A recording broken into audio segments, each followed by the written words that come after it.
ఆషాఢ అమావాస్యను August 12వ తేదీన జరుపుకుంటూ ఉంటారు. పూర్వీకులను స్మరించుకొని తర్పణం, నైవేద్యం, దాన ధర్మాలు చేయడానికి ఈ రోజుకు ప్రత్యేక ప్రాధాన్యత అయితే ఉంది. ఆది అమావాస్య తిథి సమయాలు, పూజా విధానం, ఆధ్యాత్మిక ప్రాముఖ్యత, ఇంట్లో చేయవలసిన ఆచారాలు అన్నీ కూడా ఈ వీడియోలో కంప్లీట్గా అయితే తెలుసుకోబోతున్నాం. కాబట్టి వీడియోని ఎక్కడ స్కిప్ చేయకుండా ఎండ్ వరకు అయితే వాచ్ చేయండి. ఈ ఏడాది ఆషాఢ అమావాస్యను ఆగస్టు 12వ తేదీ బుధవారం నాడు జరుపుకుంటున్నారు. దక్షిణాది సమయంలో ఈ రోజును ఆది అమావాస్యగా పిలుస్తూ ఉంటారు. పితృదేవతలను స్మరించుకొని వారికి తర్పణం, నైవేద్యాలు సమర్పించడానికి ఈ రోజుకు ప్రత్యేక ప్రాధాన్యత అయితే ఉంది. ముఖ్యంగా దక్షిణాది కాలంలో వచ్చే ఈ అమావాస్యను పూర్వీకుల ఆరాధనకు ఎంతో పవిత్రమైన రోజుగా భక్తులు భావిస్తూ ఉన్నారు. పూర్వీకులను స్మరించుకొని తర్పణాలు, పిండ ప్రదానం, నైవేద్యాలు సమర్పించడం ద్వారా వారి ఆశీస్సులు లభిస్తాయని, కుటుంబంలో శాంతి, సౌభాగ్యం నెలకొంటాయని సాంప్రదాయ విశ్వాసం. అలాగే పితృదోషాలు, పితృ సంబంధిత అడ్డంకులు తొలగిపోవాలని కోరుకుంటూ ఈ రోజున ప్రత్యేక పూజలు నిర్వహిస్తూ ఉంటారు. 2026లో ఆది అమావాస్య తిథి ఆగస్టు 12వ తేదీ తెల్లవారుజామున 2:11 ప్రారంభమై ఆగస్టు 13వ తేదీ అర్ధరాత్రి 12:16 వరకు కొనసాగుతూ ఉంది. తిథి ప్రకారం ఆగస్టు 12న ఆది అమావాస్యను ఆచరిస్తూ ఉంటారు.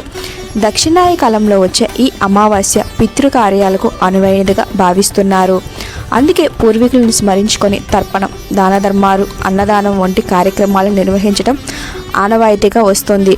అది అమావాస్య ఆధ్యాత్మిక ప్రాధాన్యత. హిందూ సాంప్రదాయ విశ్వాసాల ప్రకారం అమావాస్య రోజున పితృదేవతలను స్మరించటం, వారికి తర్పణం ఇవ్వటం ఎంతో పుణ్యప్రదంగా భావిస్తూ ఉంటారు. ముఖ్యంగా ఆది అమావాస్య రోజున పూర్వీకులను భక్తి శ్రద్ధలతో పూజిస్తే వారి ఆశీస్సులు కుటుంబంపై ఉంటాయని వారి నమ్మకం. ఈ రోజున పితృదేవతలకు నువ్వులు కలిపిన నీటితో తర్పణం ఇవ్వటం, నైవేద్యం సమర్పించటం, వారి పేరుతో దాన ధర్మాలు చేయటం ద్వారా పితృ రుణం తీర్చుకున్న ఫలితం లభిస్తుందని సాంప్రదాయ విశ్వాసం. కుటుంబంలో శుభకార్యాలకు ఎదురవుతున్న అడ్డంకులు తొలగి సుఖశాంతులు పెరుగుతాయని కూడా నమ్ముతూ ఉంటారు. అమావాస్య సందర్భంగా దక్షిణాదిలోని అనేక పవిత్ర క్షేత్రాలు, నదీ తీరాలు భక్తులు కిటకిటలాడుతూ ఉంటాయి. పవిత్ర జలాలలో స్నానం చేసి పూర్వీకుల పేరుతో తర్పణం, నైవేద్యం, పిండ ప్రదానం వంటి పితృకార్యాలను నిర్వహిస్తూ ఉంటారు. ఇలా చేయడం ద్వారా పూర్వీకుల పట్ల తమ బాధ్యతను నెరవేర్చుకున్నట్లుగా భక్తుల యొక్క భావిస్తూ ఉంటారు. మరి ఇంట్లోనే అమావాస్య పూజ ఎలా చేయాలో ఇప్పుడు చూద్దాం. పవిత్ర నదులు లేదా క్షేత్రాలకు వెళ్ళే అవకాశం లేనివారు ఇంట్లోనే పితృదేవతలను స్మరించుకొని సాధారణంగా పూజలు చేసుకోవచ్చు. ఉదయాన్నే తలస్నానం చేసి శుభ్రమైన దుస్తులు ధరించి పూర్వీకులను మనసులో స్మరించుకుంటూ నువ్వులు కలిపిన నీటితో తర్పణం చేయవచ్చు. పూర్వీకులకు ఇష్టమైన ఆహారాన్ని నైవేద్యంగా సమర్పించి అనంతరం అవసరమైన వారికి అన్నదానం చేయటం లేదా ఆహారం, బట్టలు, ఇతర వస్తువులు దానం చేయటం మంచిదని మన సాంప్రదాయం అయితే చెబుతూ ఉంది. మరి కాకులకు ఆహారం పెట్టడం ఎందుకో ఇప్పుడు ఈ వీడియోలో మనం తెలుసుకుందాం.